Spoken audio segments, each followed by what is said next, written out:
Hello everyone, welcome to this expert meeting session. We are going to discuss with Viktor Grünwald from Germany and myself from France, Bernard Escudier, about what we learn in metastatic renal cancer in San Francisco in this ASCO GU meeting. Probably I'm going to ask Viktor the first question because you presented recently the data about depth of response in CheckMate 214. And here in this meeting, we had the depth of response in the Javelin study. So what do you think we learned from depth of response? Is it something different from CR? Is it something different from PFS, from OS? So what do you think? I think that's the question. I think that has been where we started to do this exercise because we did it years ago for the tyrosine kinase inhibitors, and we have seen that for TKIs, with each step that you have in tumor shrinkage, you improve outcome, which is OS. And we kind of mirrored what we have seen in the previous analysis for the 214 study for the sunitinib arm, so it was very reassuring. And I think it is really important to learn, how are the patterns for immunotherapy response and TKI response, and they differ. I think that this is the main message for the type of analysis that we use. But what do you think the threshold you should take? I mean, in the CheckMate 214, if I remember well, you have 25, 50, 75. Here they had 30, 60, more than 60. So what do you think we should use? Is it just based on, so what do you think? When we used in 214, we looked into quartiles, and that's why we had those numbers. And what we have seen is that once you hit the threshold of 50%, then you had a major improvement in overall survival, basically. And I think the question has been really, do you need a CR or is a PR sufficient in immune-based responses? And I think that's what we really ask in terms of the question. And it did not seem to be different, to be honest. So what was the message you get from the 214? Do you think more than 75 or more than 50% means that you are almost cured? Well, I think when we looked into and compared it to RECIST, there wasn't a difference. It wasn't statistical significant. So it really kind of tells you that what we use currently in hands to measure the efficacy for these kind of agents is sufficient, and you don't have to have 50 or 60. So if I ask you a provocative question for people listening here, we used to say now that when you have complete remission, you can probably stop IO. That's probably what we do. Do you think we can stop when we have 50% or 75% IO, response to IO? I think you will have similar outcome. I think 50 or 75 doesn't make much of a difference. I think that it is not completely clear, and we have to be more thorough in investigating this. But something that is really, I think that comes clear from this kind of analysis is that it's not only the CR patients that have tremendous benefit from an immune response. It's just a whole, a larger number of patients that have more or less similar outcome in the same region in terms of the outcome perspective. And I don't think that's about numbers, whether 30, 50, 60, 75. I think that's not the point. So finally in this meeting we had a long-term follow-up from the CheckMate 214 for CheckMate 25. Now we have a kind of plateau with this drug, and I think maybe that's something that we are really looking for, is to know at one time, maybe we have probably cured some of our patients. So my feeling, especially when I look at the CheckMate 214, 42 months survival, we now have long durable responses, which are probably those who have more than 50% of response with the depth of response. We have long-term survival, so my feeling is that these data are very, very useful. So do you think we need to have this long-term data for all study we have actually? And when do you think we should stop? 5 years, 10 years?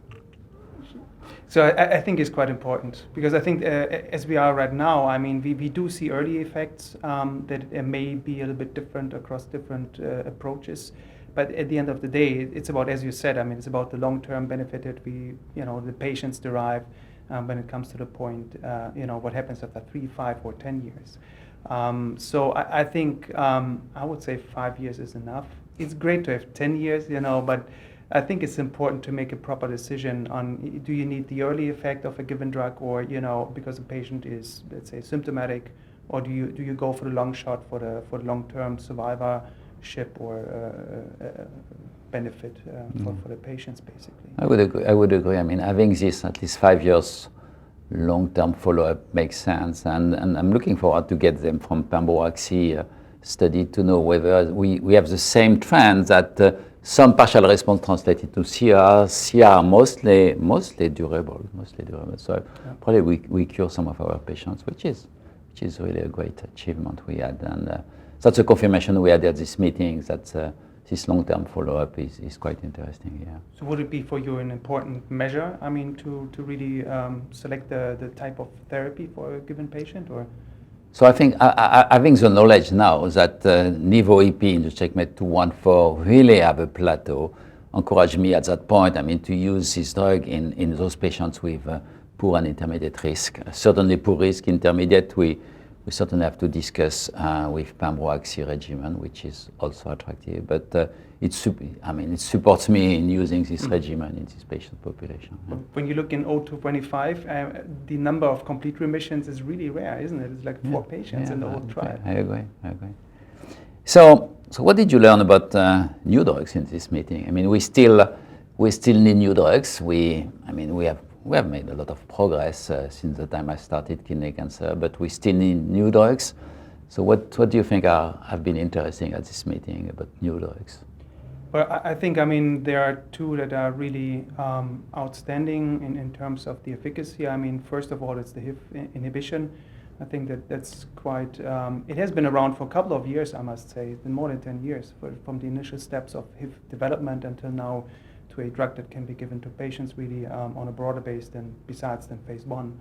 And I think the data is really encouraging, isn't it? I mean, so it is rationally strong. It makes sense. I mean, when you see the pathway about VEGF, of course, IF is up front, so blocking IF makes sense. But do you have the feeling that it's more active than the drug we actually use? No, I don't think it is. I mean, from the efficacy that we see, it wouldn't be my expectation that we exchange a TKI by a novel HIF inhibitor, and that would be you come up with a 20% plus of response. I think that's not the case. So probably it could replace it. Yeah.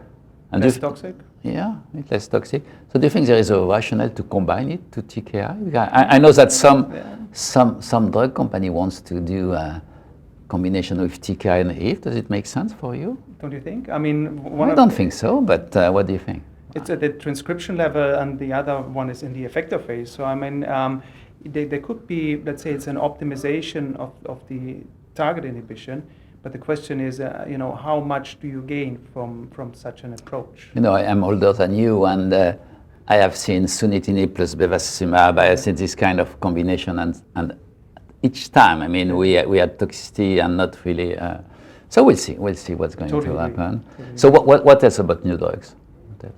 So I think, the second one is also quite compelling. I think is satravitinib, which is in the spot where Nivo has been placed, so like the 025 study, second, third line setting after TKI failure, and they combined it with immunotherapy. And I think having PFS of 10.5 months is really compelling. I think they had 38% response rate. This combination. Yes, that's an interesting, probably TKI. So it blocks AXL, it blocks different things. So yeah, I agree. I mean, this is at least compelling, and I look forward to see more data. It was a nice study here. Yeah. What do you think? I mean, they kind of impacted on the microenvironment changes on macrophages. Probably, and that's kind of drug might probably be combined with IF and IO. So that might be one way. I mean, to try to act on all the actors of this disease. No, I think this is one of the attractive presentation we had at this meeting here. Yeah, but I think, it really kind of takes you to the biomarker spot, isn't it? Because, when we speak about alteration of the microenvironment, of the immune environment, so the question is really, what did we learn and how do we measure? Is it something ready for prime time? Is that something you do next week in France? So that's probably the most disappointing field we had for many years in kidney cancer biomarkers. So from the time I've been working on, I mean, we try to find biomarker. We always have some encouraging biomarkers, which might be confirmed, but then, I mean, to use it as in routine practice is very difficult. So here we had, as an example, from our JTUG NIVO-REN study, which was a large study, we looked at the biomarkers with NIVO, and we just confirmed that PD-1 might be something a little bit prognostic, but you know, what else? AXL was poor prognosis in this study, but we're not going to use it as a biomarker. So I didn't see any new stuff in terms of biomarkers that we're going to use in our clinic, unfortunately. So still a lot to do about biomarkers in kidney cancer to select what we are going to do. So actually, I think you are going to have a pembro-axi, and I think you probably already have pembro-axi and nivo-EP. So do you use any biomarker to help you? Do you use PD-L1 as an example in your clinic? Yeah, I mean, as you said, I think it's not an ideal biomarker. Can it dissect between TKI-IO versus IO approaches? I think it may help and persuade you in a certain scenario where you're not so sure which one to use, and then if that is being PD-L1 positive, that tumor type, I mean, you probably would go more for the IO-IO combination. I think it's not a very strong indicator, but sometimes it really helps to make the decision.